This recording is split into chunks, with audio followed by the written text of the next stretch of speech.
Alléluia, Alléluia, Alléluia, Alléluia, Alléluia, Alléluia.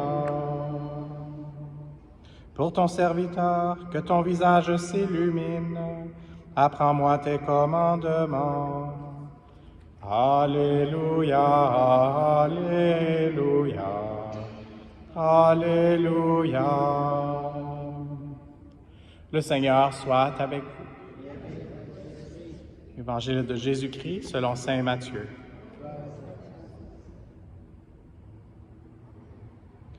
En ce temps-là, Pierre s'approcha de Jésus pour lui demander: « Seigneur, lorsque mon frère commettra des fautes contre moi, combien de fois dois-je lui pardonner? Jusqu'à 7 fois? » Jésus lui répondit: « Je ne te dis pas jusqu'à 7 fois, mais jusqu'à 70 fois 7 fois. » Ainsi, le royaume des cieux est comparable à un roi qui voulut régler ses comptes avec ses serviteurs. Il commençait, quand on lui amena quelqu'un qui lui devait 10 000 talents, c'est-à-dire 60 millions de pièces d'argent. Comme cet homme n'avait pas de quoi rembourser, le maître ordonna de le vendre, avec sa femme, ses enfants et tous ses biens, en remboursement de sa dette. Alors, tombant à ses pieds, le serviteur demeurait prosterné et disait: « Prends patience envers moi, et je te rembourserai tout. » Saisi de compassion, le maître de ce serviteur le laissa partir et lui remit sa dette. Mais en sortant, ce serviteur trouva un de ses compagnons qui lui devait 100 pièces d'argent. Il se jeta sur lui pour l'étrangler en disant: « Rembourse ta dette. » Alors, tombant à ses pieds, son compagnon le suppliait: « Prends patience envers moi, et je te rembourserai. » Mais l'autre refusa et le fit jeter en prison, jusqu'à ce qu'il ait remboursé ce qu'il devait. Ses compagnons, voyant cela, furent profondément attristés et allèrent raconter à leur maître tout ce qui s'était passé. Alors celui-ci le fit appeler et lui dit: « Serviteur mauvais, je t'avais remis toute cette dette parce que tu m'avais supplié. Ne devais-tu pas à ton tour avoir pitié de ton compagnon, comme moi-même j'ai eu pitié de toi? » Dans sa colère, son maître le livra au bourreau jusqu'à ce qu'il eût remboursé tout ce qu'il devait. C'est ainsi que mon Père du ciel vous traitera si chacun de vous ne pardonne pas à son frère du fond du cœur. » Lorsque Jésus eut terminé ce discours, il s'éloigna de la Galilée et se rendit dans le territoire de la Judée, au-delà du Jourdain. Acclamons la parole de Dieu.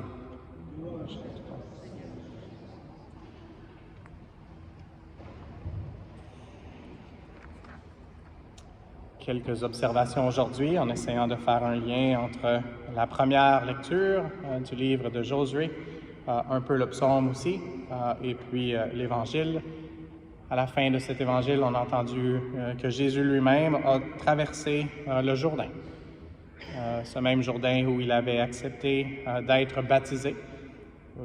Accepter, c'est peut-être pas la meilleure parole, ou c'est peut-être qu'il avait convaincu Jean le Baptiste de le baptiser. Et donc, il y a des gens qui se demandent pourquoi Jésus a été baptisé. Et le baptême, pour nous, ça nous permet d'entrer dans la mort et la résurrection de Jésus-Christ pour pouvoir avoir nos péchés effacés, lavés. Et donc, pour Jésus, sans péché, il n'y avait pas besoin d'être baptisé. C'était peut-être pour ça qu'il y a eu cette conversation avec Saint Jean le Baptiste, son cousin. Mais une des façons dont on peut penser au niveau théologique, c'est que Jésus voulait bénir l'eau. Et par sa présence dans le Jourdain, il a béni l'eau de notre baptême. Et ce baptême-là, il a vraiment l'effet d'effacer nos péchés parce qu'on participe à la mort et à la résurrection de Jésus-Christ. Et Jésus qui est mort 3 jours, qui est ressuscité par la suite, c'est pour ça qu'il y a une triple réception de l'eau dans le baptême pour symboliser qu'on participe vraiment à la mort de Jésus et à sa résurrection. Et dans les temps du début de l'Église, le baptême se faisait par immersion totale. Ici, on a notre fontaine baptismale qui ne permettrait pas d'avoir une immersion totale. Mais quand on pense à l'immersion totale, c'est que quand on est dans l'eau, on ne peut pas respirer. Donc, c'est un peu plus facile de voir qu'on participe ou qu'on est... que Jésus nous fait participer à sa mort et à sa résurrection. Et donc ça, c'est un premier commentaire sur le Jourdain. Et puis, dans le psaume, on a entendu parler quand Israël sortit d'Égypte. Et donc, ils ont sorti d'Égypte, puis ils ont été 40 ans dans le désert. Je connais quelqu'un qui vient de célébrer 40 ans. Et donc, je le taquinais en lui disant qu'il allait maintenant sortir de l'esclavage, puis qu'il allait avoir la terre promise. Et c'est un prêtre qui nous aide ici parfois. Et donc, il trouvait ça bien drôle. Puis je pense que c'est quelqu'un qui est heureux en général. Donc, il se demandait, c'est quoi les promesses du Seigneur? Et puis, les promesses du Seigneur sont pour l'éternité dans le ciel. Et même ici, il veut nous donner la libération de l'esclavage, du péché et de la mort. Il ne peut pas le faire d'une façon définitive avant notre mort, mais c'est ça qu'il veut qu'on se prépare. Et donc, dans le psaume, on a entendu que le peuple est sorti d'Égypte. Et à la fin, on a entendu aussi la mer voit et s'enfuit, le Jourdain retourne en arrière. Et donc, ça fait déjà référence à ce que Jésus va vivre et nous faire vivre. Donc, rendons grâce au Seigneur pour celui qui a écrit ces psaumes, de nous faire entrer dans le mystère. Et puis la dernière chose que je veux dire, c'est juste au niveau de Pierre, qui a cette conversation avec Jésus aujourd'hui, puis qui demande combien de fois on doit pardonner aux autres. C'est bien que Jésus lui dise un numéro, qui est un nombre qui est quand même assez impressionnant, parce que Pierre lui-même a eu besoin souvent du pardon du Seigneur. Il l'a renié 3 fois, et puis d'autres fois, il lui essayait de le convaincre de ne pas aller vers Jérusalem. Et donc Jésus, lui, l'a pardonné, probablement beaucoup plus que 70 fois 7 fois. Puis on ne devrait pas juger Saint-Pierre trop fortement, parce que nous-mêmes, nous devons être pardonnés plus de fois que 70 fois 7 fois. Et puis, il y a quelqu'un ici qui a étudié l'ingénierie, donc il est bon en mathématiques, et 70 fois 7 fois, ça fait 490. Je me souviens un peu de mes mathématiques, mais ce n'est pas juste un nombre impressionnant, c'est surtout une qualité. Et le numéro 7, c'est le numéro parfait, et donc Dieu veut nous pardonner parfaitement, et puis même encore plus.